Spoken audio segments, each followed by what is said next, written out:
Criança passa a ser adolescente, passa a ser um teenager, passa a ser alvo de um produto, passa a ser, então, o produto, o rock, e o público-alvo são as meninas.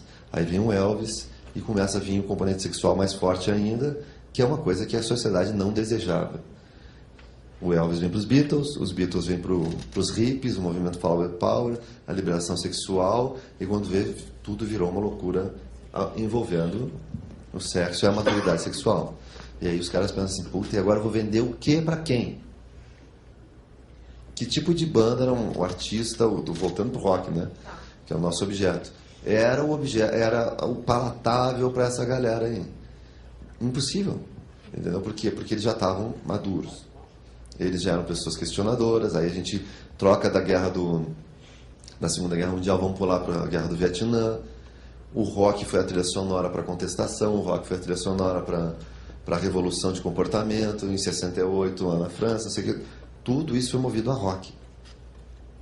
Aí alguém há de perguntar assim, onde foi que nós erramos quando o rock deixa de ter esse elo de ligação com a contestação, com essa maturidade da relação do rock com o seu público, e aí o mercado volta a interferir e a gente começa a jogar de novo para quem? Para as meninas de 12, 13, 14 anos, com um apelo não mais sexual, mas um apelo com uma atração quase andrógena, que algumas meninas não conseguem interpretar isso bem, e a gente volta a ter o rock nesse foco, e sem nenhum julgamento de valores, e um exemplo disso que aqui no Brasil foi o Restart, e aquela geração ali, porque eram meninas muito jovens, ligadas de novo a um rock, sem o apelo sexual, mas existia o apelo afetivo que tinha lá no Frank Sinatra. E que estavam sendo... Vocês entenderam o caminho que a gente fez? Foi lá, subiu o rock, foi lá, quando viu o rock virou contestação e todo mundo. Nos anos 80 no Brasil foi assim. Por isso que se pagou um preço, o rock era contestatório. A gente via os Titãs na televisão, no Faustão, no domingo, dizendo polícia para quem precisa de polícia. E isso não fazia bem, né, para a sociedade. Então vamos trazer de volta quem? Vamos trazer de volta a lambada, vamos botar o pagode, vamos trazer o tchan. O que é isso? A gente sabe que é manipulação de massa pura e simples. E não é porque... E nem chega a ser política. É manipulação de mercado. Mas é uma... O cara que eu vou vender o Titãs, ele vai querer esse discurso no próximo disco. O Titãs vai me encher o saco aqui na gravadora, cara. Vamos botar um cara que não enche o saco. Eu já falei isso aqui na outra vez, né? Pô, vamos botar o cara que participa da banheira do Gugu, que vai lá tocar no Big Brother e achar que é legal, entendeu? Vamos botar esses caras, senão vamos botar os caras que pensam. A gente não consegue vender para eles, cara. Nós temos que botar gente que a gente consiga vender. Então, esse declínio, de novo, a busca de um outro público, um público mais suscetível ao apelo de mercado. A gente tem rádios que antes eram rádios de rock no Brasil, lá no Sul, a gente tem, né, quem é de lá sabe disso, eram rádios ligadas ao rock, que hoje são rádios eminentemente assim, ligadas à música praticamente para criança. E eles acham que é legal isso. Só que tu vai nos Estados Unidos, a Beyoncé fazendo aquelas danças super sexy, sei lá, o Snoop Dogg Dogg, todo mundo fazendo aquela... E as letras falando aquela barbaridade de preconceito, a gente sabe disso, né, de sexismo, não sei o que. E as crianças lá comprando, e as crianças daqui comprando, porque não entendem inglês, né? Aí passa por isso. Mas aí acharam, para criança a gente consegue vender qualquer coisa. Então faz essa música que elas não precisam pensar, nem questionar, nem nada. Então eu fiz um resumão do que aconteceu com o rock nos últimos, 60 anos. Da mão dos Beatles, para virar um veículo de contestação poderoso, para depois ser demolido pelo próprio mercado que se favorecia dele, para hoje em dia ser... O rock, hoje em dia, virou uma outra coisa, né? E fiz isso tudo por quê? Porque a nossa âncora continua sendo quem? A adolescente. E, infelizmente, a menina, que continua sendo o maior alvo disso. Né? Garotada, vamos avisar as meninas, né? Acho que tem um movimento aí. Mas você viu isso? Não, legal que você contou para a garotada como que funciona o negócio. Agora, assim, toda a história do rock, enganchando com essas questões que você está levantando, toda a história do rock é construída em cima, então, desse produto vendável, que já é vendável porque é reprodutível, e é reprodutível porque, afinal de contas, é uma matéria que pode ser gravada num campo de música que deve ser e que só é produzida porque existe uma tecnologia que a sustenta. Então, não vamos falar de rock nunca fora da guitarra elétrica e fora dos mecanismos de gravação. Isso sempre tem que entrar na conta. Aí, vocês podem colocar também na cesta geral aí do produto, no balaio, aquele texto do Walter Benjamin, da obra de arte na era da sua reprodutibilidade técnica, que é um texto lá, enfim, acho que é anos 20 e poucos, 30 talvez. Esse texto, enfim, ele morreu em 40, então não lembro muito bem a data que ele publicou, mas a coisa é essa. Temos que pensar as obras de arte a partir do fato de que elas podem ser reproduzidas, sempre. Essa é uma questão fundamental. E o rock é justamente isso que só existe porque pode ser reproduzido. Então, necessariamente, o rock produz essas massas. E necessariamente também, como qualquer outro produto que pode ser reproduzido, ele vai, enfim, forjar um tipo de massa ou outro tipo de massa. O Benjamin fala que a gente só tem duas saídas, ou produz a massa revolucionária ou a massa fascista. A massa fascista é essa do restart, que é assim, existe para quê? Só para continuar existindo, reproduzir de novo, não apenas reproduzir o próprio restart, mas reproduzir a massa que reproduz o restart, que reproduz a massa que reproduz o restart, que reproduz a massa que reproduz o restart. Então, e a massa revolucionária seria aquela que, ao ouvir o que ouve, sei lá, muda o seu comportamento. Ao ler o livro que leu, ao ver o filme que viu, enfim, ela muda o seu comportamento. Mas em relação à música, quer dizer, isso que estão falando em relação à música, vale para o cinema, vale para a literatura, vale para tudo.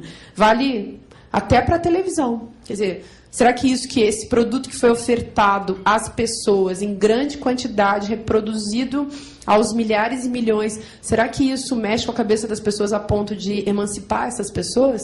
Essa é a questão, pelo menos nesse texto do Walter Benjamin. Então, está em jogo nessa época, na história do rock, na época do rock, enfim, nos últimos 60, 70 anos, está em jogo sempre a produção, uma forma de produção de uma coisa, a banda, o CD, hoje em dia, né, o disco, enfim, o show, que sempre se transforma numa mercadoria que pode ser vendida para as pessoas. Acho que... Esse raciocínio está ligado a essa coisa genuína do rock. Quando se manipulou para vender, que a gente sabe que também tem, e agora eu vou falar uma coisa que tem gente que vai ficar meio chocada, isso aconteceu independente do artista. Por exemplo, o Restart é genuíno. Os garotos adoram aquilo que eles fazem. E eu já assisti show deles, até para poder falar, eles amam aquele negócio. Agora, é claro que tem por trás deles um cara que, por sinal, é um dos grandes aviões, digamos assim, do mercado fonográfico, não só no Brasil como no mundo, um cara chamado Marcos Mainardi, que eu conheço, que pegou eu vou pegar essa manifestação genuína e vou vender. Assim como o Malcolm McLaren fez isso com os Sex Pistols. Então, o que acontece é isso. Tu vê ali um grande produto e alguém, sempre tem um esperto que vai lá e vende aquele negócio. Agora, se daí é uma coisa que a gente tem que... O discernimento da pessoa, da inteligência, e que talvez as meninas somente apaixonadas pelo aquilo ali não consigam ter o discernimento. Se depois daquilo ali, a motivação que era genuína, ela se perde. Aí a gente tem uma série de casos para a gente conversar, discutir e tudo mais, de gente que se perdeu porque realmente quis reproduzir o sucesso, de gente que se perdeu porque não quis reproduzir o sucesso, e aquele sucesso era genuíno. Então tu diz assim, bom, aquilo era o que tu sentia quando tu tinha 16 anos e tal, mas só porque fez sucesso tu não quer fazer de novo. Então aí a questão se torna bastante complexa e a gente talvez tivesse que avaliar caso a caso. Mas, como a gente está discutindo aqui hoje, conforme está escrito aí no programa, o mercado da cultura, né, a indústria cultural, a juventude e o rock no meio disso tudo, o que eu acho que acontece é o rock se presta a ser manipulado, tanto quanto qualquer outro estilo, só que o rock se preocupa com isso. Essa é a grande diferença. O rock se preocupa com isso. Vocês acham que os grupos vamos lá, sem querer ser preconceituoso, Mas um grupo de pagode, eu nunca vi um cara com crise existencial porque a música dele fazia sucesso. Alguém já viu isso? Não, é sério. A gente tem que botar isso em cima de uma discussão. Existe um Kurt Cobain ligado ao samba? Ao pagode? À música sertaneja? Não.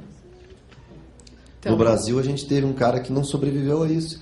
E que eu considero um dos maiores gênios do rock brasileiro, que é o Raul Seixas. Ele tinha crise, ele era um cara que era difícil, o Raul Seixas era difícil de conter, né? De trabalhar com ele no sentido de... Mas ele era um artista que passa, até hoje a gente olha para trás e faz, esse cara era um gênio, né? Então, eu acabei de moldar aqui com a ajuda de vocês essa teoria que digamos assim, factualmente difícil de questionar. Que o rock se preocupa com isso. A gente tem exemplos disso.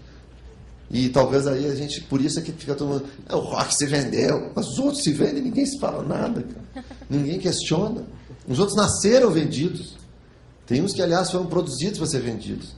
Ou quem sabe alguém acha que é o Tchan, que ficou anos assombrando a nossa vida todo domingo lá no Faustão. Aquilo ali não, aquilo ali era original. Eu tenho uns antropólogos que me irritam bastante, eu não vou citar o nome, que eles vêm falar que o funk carioca, aquilo é uma manifestação popular, original, e eu acho que é uma manifestação popular, original, que os caras fazem.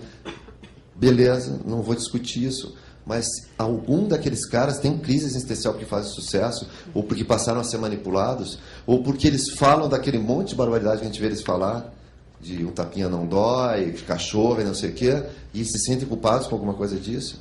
Aí o rock se sente, os caras acham que nós, roqueiros, é que somos hipócritas. E os caras que não se preocupam, não, é uma manifestação cultural, deixa eles ali. Agora o roqueiro não pode. Boa demais.